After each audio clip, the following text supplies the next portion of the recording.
Right, a federal judge says the Department of Justice and attorneys for President Trump misused the court in his civil lawsuit against the Internal Revenue Service. In her decision, Judge Kathleen Williams wrote, quote, "This matter was brought for an improper purpose, and the plaintiffs acted in bad faith." The president's legal team slammed that decision, writing in part, "The IRS wrongly allowed a rogue, politically motivated employee to leak private and confidential information." Their statement goes on to read, "President Trump continues to hold those who wrong America and Americans accountable." So what's going on here? CBS News legal reporter Katrina Kaufman has been looking through all of this and joins us now in studio to discuss. Katrina, good morning and welcome. What is the judge's reasoning on her scathing ruling here against the president and his lawyers? Good morning, Errol. Yes, this was truly a scathing ruling to read. And basically what she says is this wasn't a real lawsuit. She says it was essentially a sham, that there were no adversarial parties.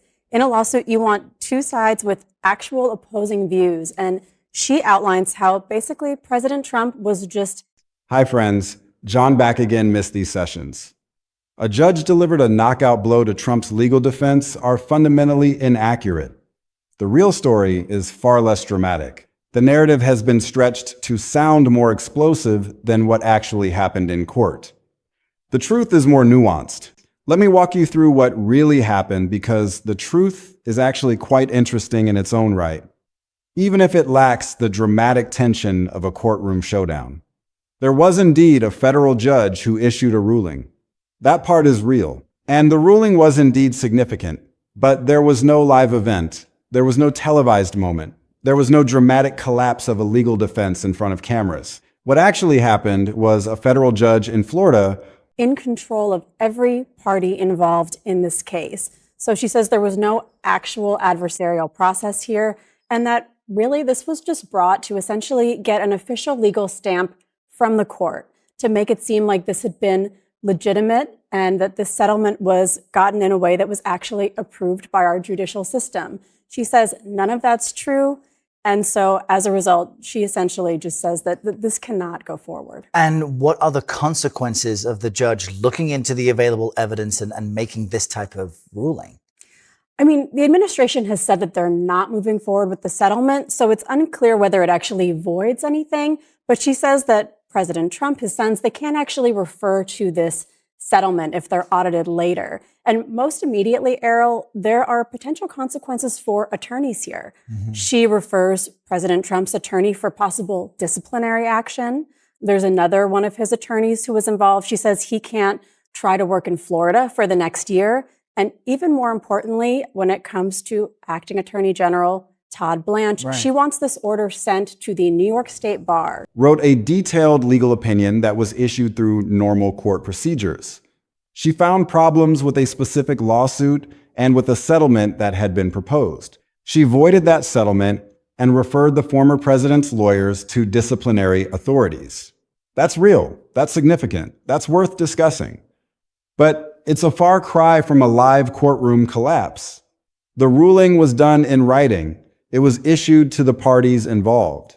It was part of a normal legal process that happens in federal courts every day.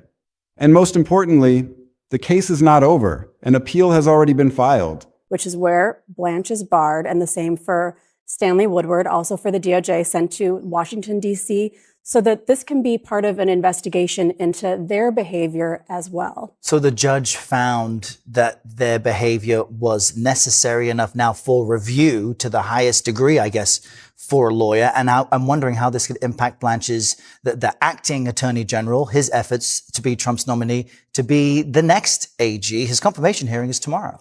Yes, and even in this decision, she says Blanche essentially felt like he could speak for both parties, and that is indicative of what was going on in this case, that there weren't really two sides being represented here.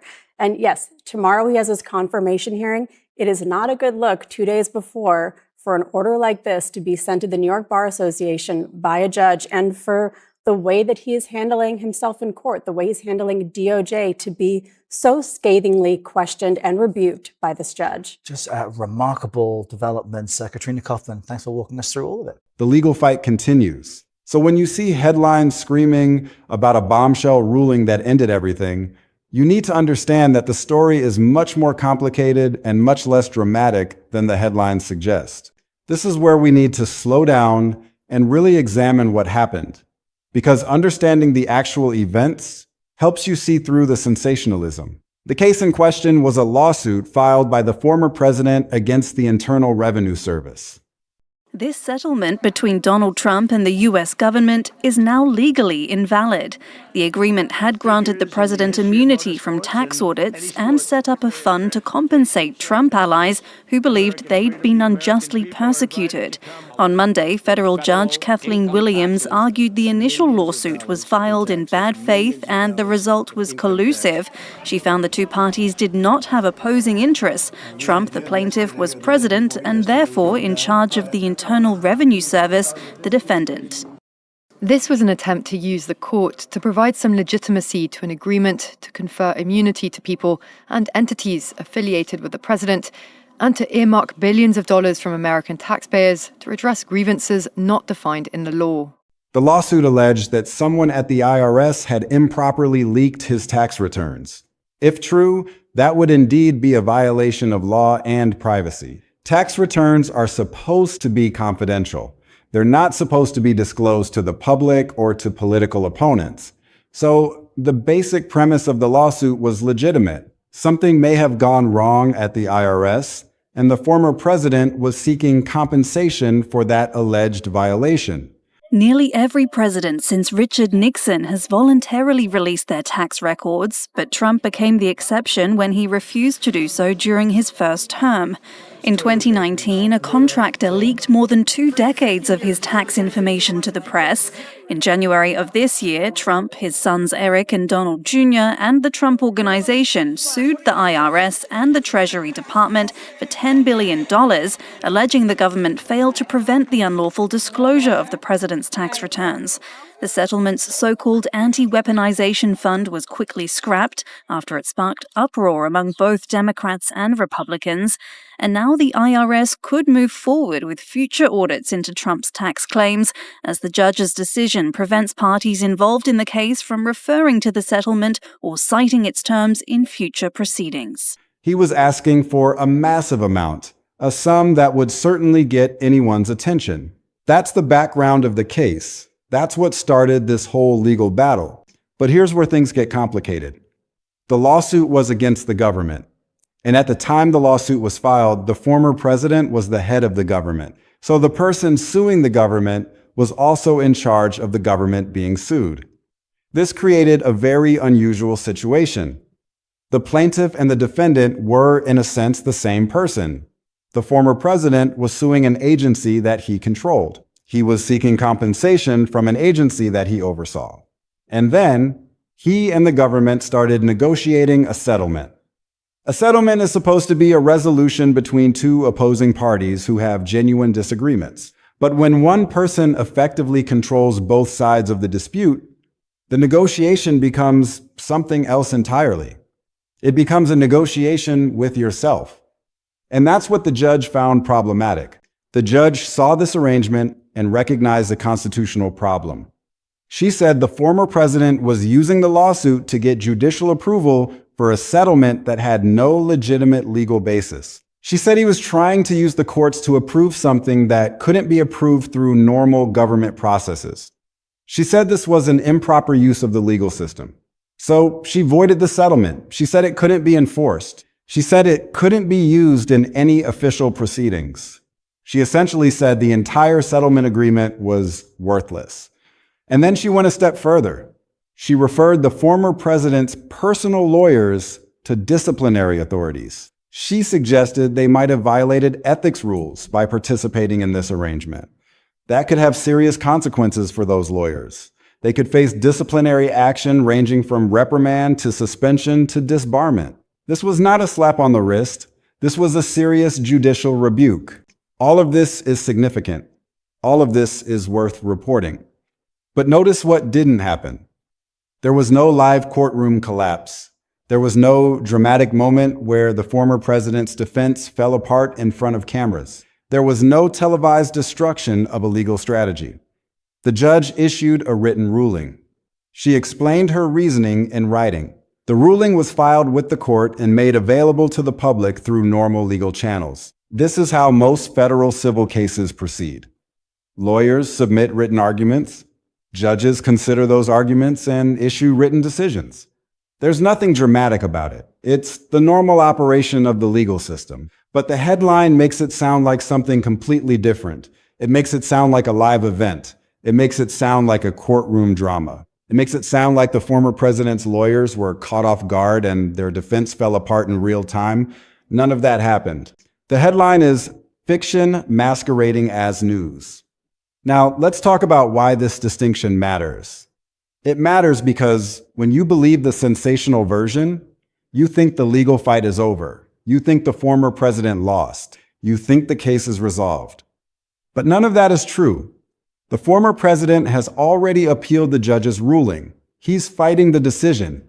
He's asking a higher court to overturn what the trial judge did. The case is actively ongoing. The appeals court will consider the former president's arguments and decide whether to uphold the trial judge's ruling or overturn it.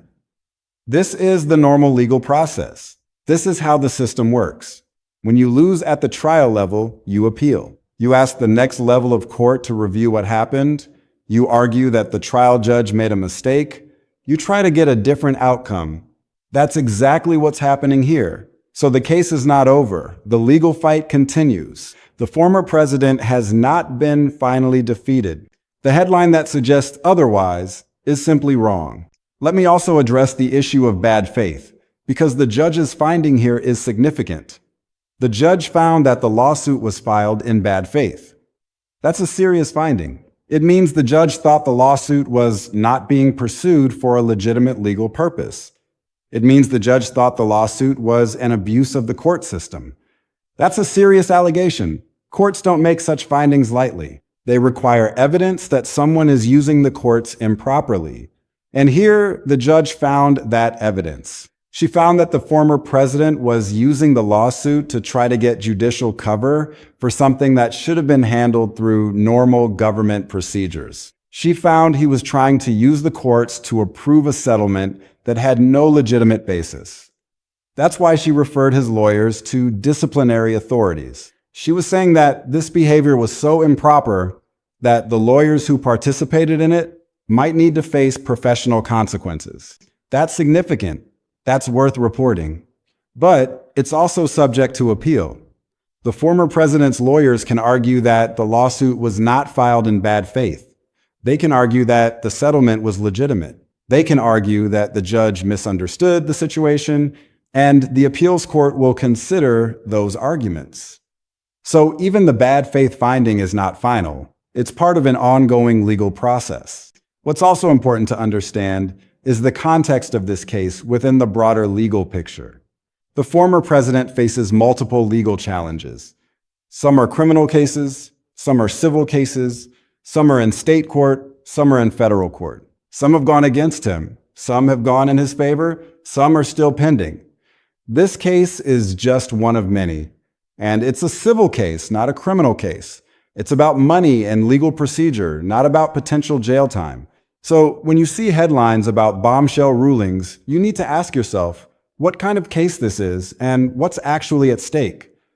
In this case, the former president sued the government for a massive amount of money. The judge found the lawsuit was improper. That's a significant development, but it's a development in a civil case about money and procedure, not about criminal liability or freedom. The stakes are different, the consequences are different, and that matters for understanding the story. The other thing to understand is that the judge's ruling doesn't necessarily mean the former president won't eventually get some relief. The appeals court could overturn the ruling. The appeals court could modify the ruling. The appeals court could send the case back to the trial judge for further proceedings. There are many possibilities. The legal system is designed to provide multiple opportunities for review. One judge's ruling doesn't end the case. It's just one step in a longer journey. That's why appeals exist. That's why higher courts exist. That's why the process takes time. And that's why headlines that suggest finality are almost always wrong. They're trying to create drama where there should be understanding. They're trying to generate clicks where there should be careful analysis.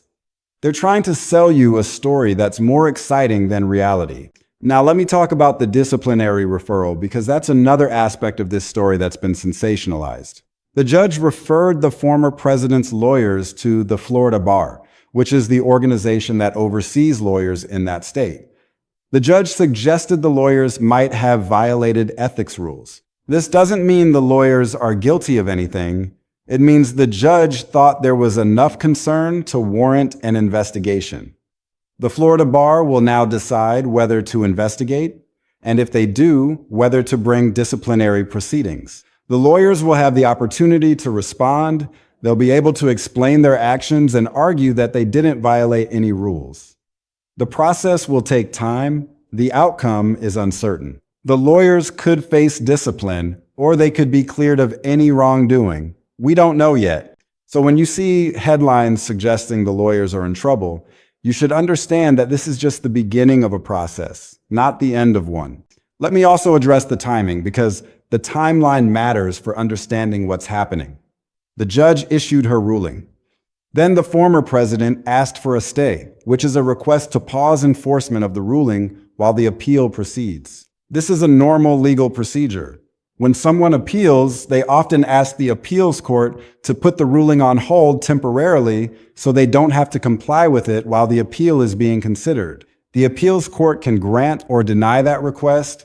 If they grant it, the ruling is paused. If they deny it, the ruling goes into effect even while the appeal is pending.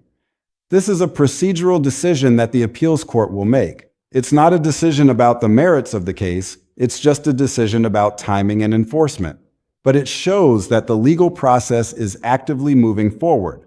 The case is not sitting still. Things are happening. The appeals court is considering whether to pause the ruling.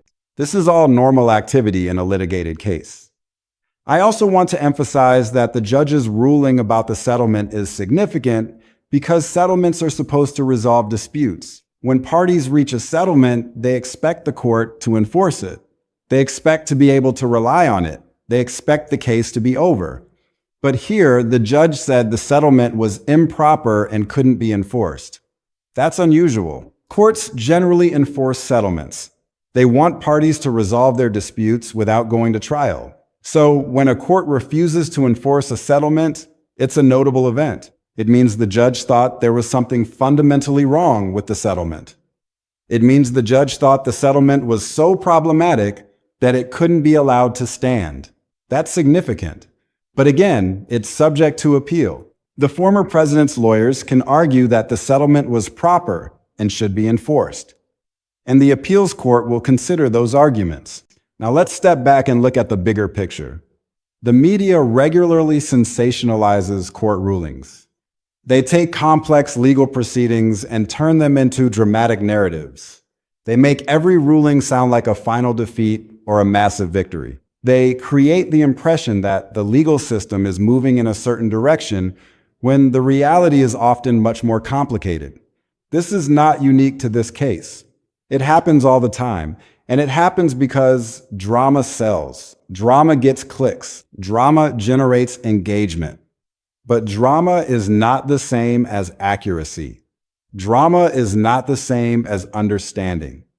And when you rely on dramatic headlines for your information, you end up with a distorted view of what's actually happening. The truth is that the legal system moves slowly. The truth is that most rulings are intermediate rather than final. The truth is that appeals are common and often successful. The truth is that one judge's ruling is just one data point in a longer process. And the truth is that you need to understand the process to understand the outcome. That's why it's so important to read past the headlines. That's why it's so important to ask questions. That's why it's so important to seek out sources that provide context and analysis rather than just sensationalism. When you do that, you protect yourself from being misled. You protect yourself from believing things that aren't true. You protect yourself from the kind of misinformation that spreads so easily in today's media environment. I want to be clear about something else. The judge's ruling is real. The judge did find the lawsuit was filed in bad faith. The judge did void the settlement. The judge did refer the lawyers to disciplinary authorities. These are real events that really happen. They're significant and they deserve attention. But the way they're being presented is wrong. The headline says the former president's defense collapsed live.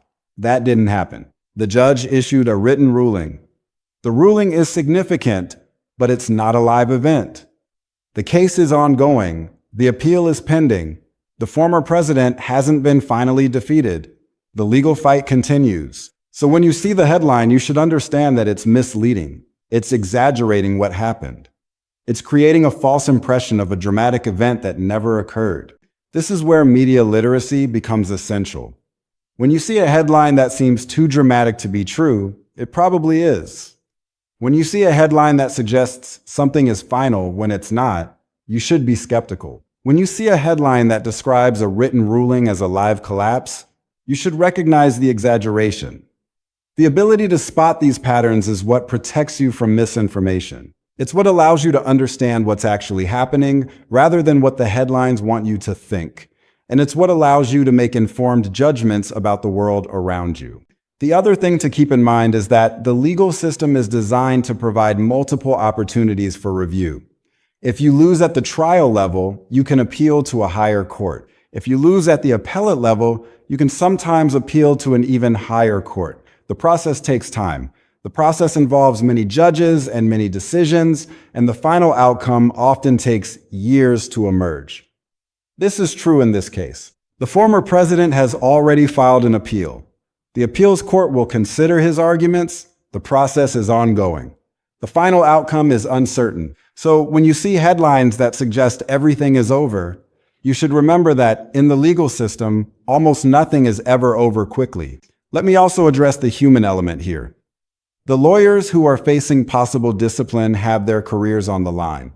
They're professionals who have built their practices over many years. They have reputations to protect. They have clients who rely on them. And now they're facing potential disciplinary action that could harm their careers. This is serious for them. It's not just a story about a former president and a federal judge. It's also a story about lawyers who might face professional consequences for their actions. That matters. That's a real human consequence that's worth understanding. But it's also part of an ongoing process. The lawyers will have the opportunity to defend themselves.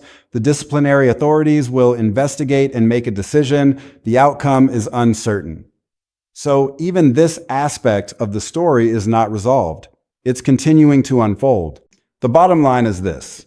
A federal judge issued a significant ruling against the former president in a specific civil case.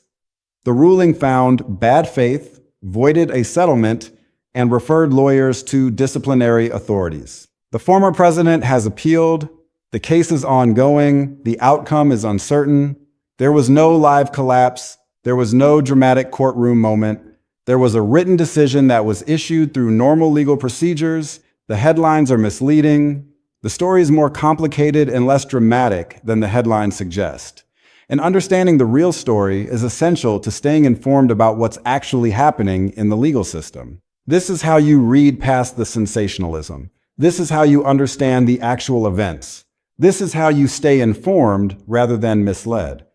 And that matters. It matters for this case. It matters for every case. It matters for understanding how our legal system actually works. When you know the real story, you can't be fooled by the headlines. And that's the position you want to be in.